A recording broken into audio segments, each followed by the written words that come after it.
الوكالة يوم الجمعة في رمضان حاجة تانية خالص، والسر هنا يا بنات.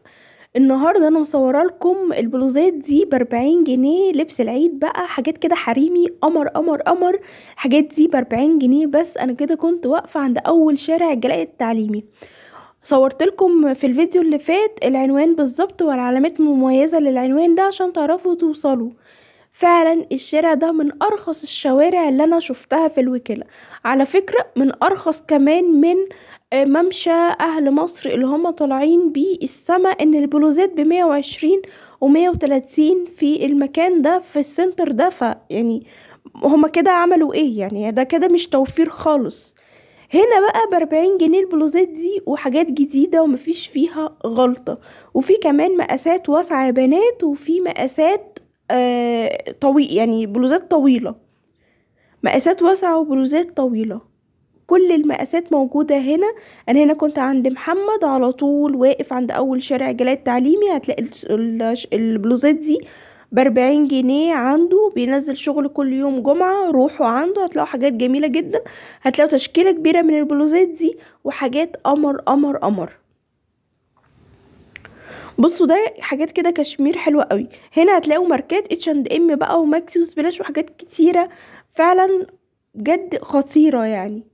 بصوا البلوزات سيمبل قد ايه، سودا كده وشكلها حلو. بص ده لو اتلبس تحتيه قميص ابيض او اسود خطير. بصوا القميص الاسود ده ما كانش يتفوت، شكله حلو جدا. لو اتلبس على بنطلون ابيض او بيج، يا سلام على الشياكه والاناقه، وطويل وحاجات حلوه. اللي عجبني هنا في الستاند ده ان كل البلوزات طويله وواسعه وخطيره بجد، شكلها حلو. يعني في بلوزات كتيره جدا بشوفها في الوكاله هلاهيل فعلا. دي لأ، دي حاجة تانية خالص.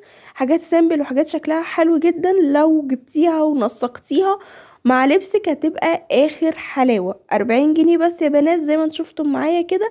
فعلا البلوزات دي ما كانتش تتفوت. بصوا بقى البونشو ده خطير جدا، وده من ريد تاج. بصوا الشميزات الواسعة دي حلوة قوي. بصوا ده كمان كروهات كده، لو اتلبس على بنطلون جينز او وايد ليج بقى، او جيب جينز خطير، شكله حلو قوي. بصوا كمان ده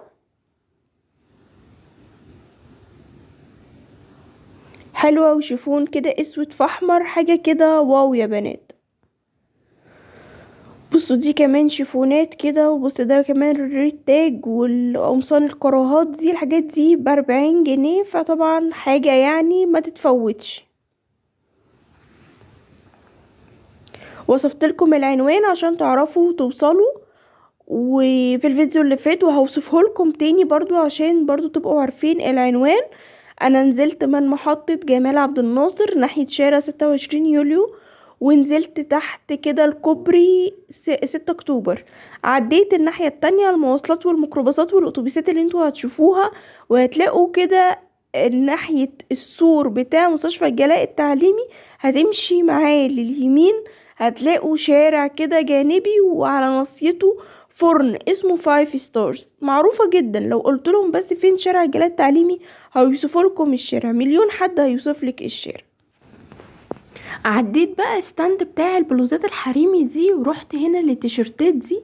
لقيت اي تيشيرت من هنا ب50 جنيه. بصراحة بقى كانت تشكيلة برضو جميلة قوي، حاجات اقطان على بحاجات كده ماركة بولو، وحاجات بياقة وحاجات من غير ياقة. تشكيلة كبيرة هوريها لكم دلوقتي. وفعلا الخامة كانت جميلة قوي. بصوا التيشيرتات دي قطن قطن، الخامة كانت تحفة. وكان في ستايلات كتيرة جدا موجودة على الستاند ده. عجبني اكتر حاجة اللون الكحلي في الياقة البيضة دي، بصراحة كان شكله حلو جدا، خطير بصراحة، ما كانش يتفوت. بس هو كان يعني كان مقاس لارج. وكانت التيشيرتات اللي هنا ما كانش فيه اكتر من لارج، يعني هو ميديوم ولارج. هو ده عيب بس الستاند، بس غير كده لا، ولا في اي عيب ولا في اي حاجة. وفعلا كان خطير جدا. بصوا التيشيرتات دي حلوة قوي قوي. في كمان في النص كده ماركة نايك، وفعلا حقيقي يعني نايك نايك اصلي مش تقليد. وهنا كمان كان في تيشيرتات كده حلوة قوي برضو، والوانها كمان كانت جميله، واكترهم زي ما قلت لكم كده مقاس لارج. عجبني الجري ده جدا، شكله حلو، والسيمون ده كمان جميل. بصراحه كل كان يعتبر التيشيرتات كلها حلوه، بس عيبها زي ما قلت لكم ان هو مقاس صغير، يعني هو مقاس لارج، مفيش اكتر من كده. بس زي ما شايفين مفيش فيه عيب ولا قطع ولا شده ولا اي حاجه. هنا بقى كانت التيشيرتات دي كانت موجوده، والستاند ده كان ب10 جنيه. برضو حبيت كده ان انا اخد لكم برضو جوله فيه. حاجات قطان بقى، حاجات ممكن تجيبيها وتقعدي بيها في البيت تحت. تحتيها مثلا بنطلون اسود ستريتش، او ممكن ليجن جينز. حاجات دي حلوه برضو يعني، ما بتقولش لا. ده كمان شكله حلو، تيشيرتات قطن بقى، يعني ممكن تلبسي تحت هدومك اصلا وانتي خارجه كبيزك. حلو مش وحش، ب10 جنيه بس مش حاجه يعني. هنا بقى العبايات دي كانت ب50 جنيه، وكان في منها بقى حريمي ورجالي، يعني هو هنا ميكس بقى. العباية دي كانت شكلها حلو، عجبتني، مكانش فيها اي حاجة خالص، ومفتوحة كده ب50 جنيه. بس كانت عيبها ان هي قصيرة شوية ومفتوحة بقى، تلبسي تحتيها بنطلون او حاجة. بصوا العبايات دي كمان، البيج دي برضو حلوة قوي، والحاجات المفتوحة دي جميلة، كاردن كده شكله حلو. والعبايات السودة دي حلوة برضو. عجبني العبايات هنا، بس انا طبعا كنت الستاند عالي عليا، فكنت دايما بجيب يعني بعلي ايديا شوية، فتلاقي الكاميرا رايحة جاية من كتر ما الستاند كان عالي، وانا ما كنتش عارفة يعني اجيب الستاند من اوله. بصوا السودا دي كمان جميلة، بتتلبس كده عليها شرب جملي او شرب اسود، هتبقى فعلا خطيرة اوي. كان في عبايات هنا سودا كتير اوي ب50 جنيه، 50 جنيه بس زي ما قلت لكم كده، كان بقى المشكلة ان هي كانت قصيرة، وفي منها المفتوح، يعني محتاجة تلبسي حاجة تحتي.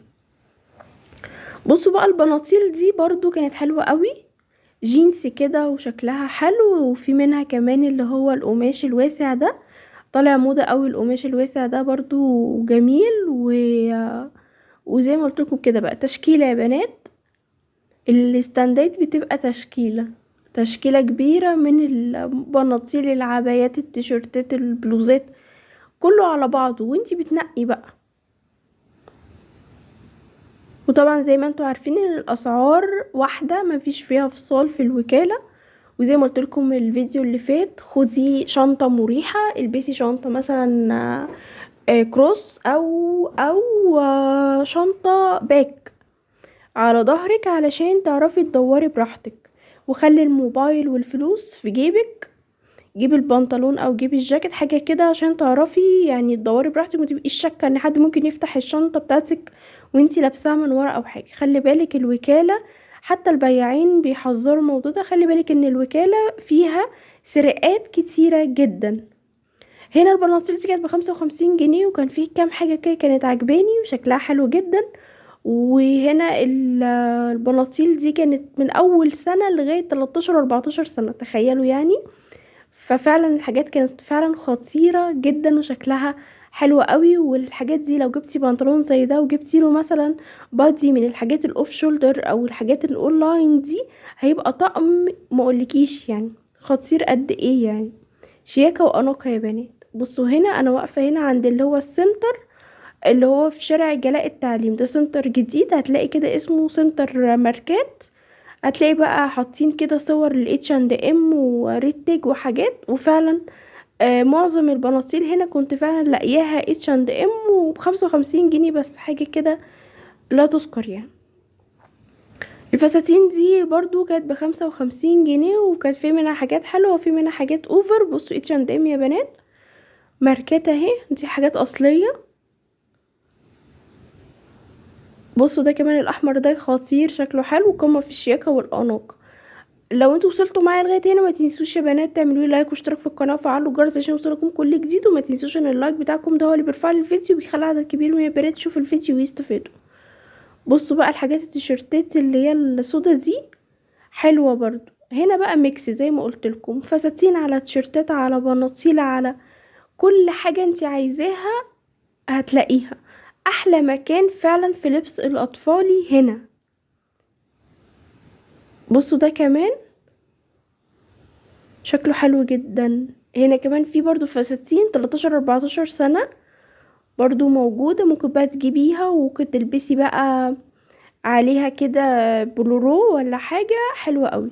اليوم الجمعة كان الجو هوا جامد جدا، وتلاقي بصوا هتلاقوا حتى الستاند يعني الهدوم بتروح وبتيجي من الهوا. الهوا كان جامد جدا. تعبت جدا والله في الجولة دي. بصوا ده كمان اكتر حاجة عجبتني، البتاع ده حلو قوي لو اتلبس كلون كحلي عليه وشوزة كده بيضة، اخر شياكة واخر روقان. يا رب تكون جولة النهاردة عجبتكم يا بنات، ما تنسونيش في اللايك واشتراك في القناة وفعلوا الجرس عشان يوصلكم كل جديد. باي باي.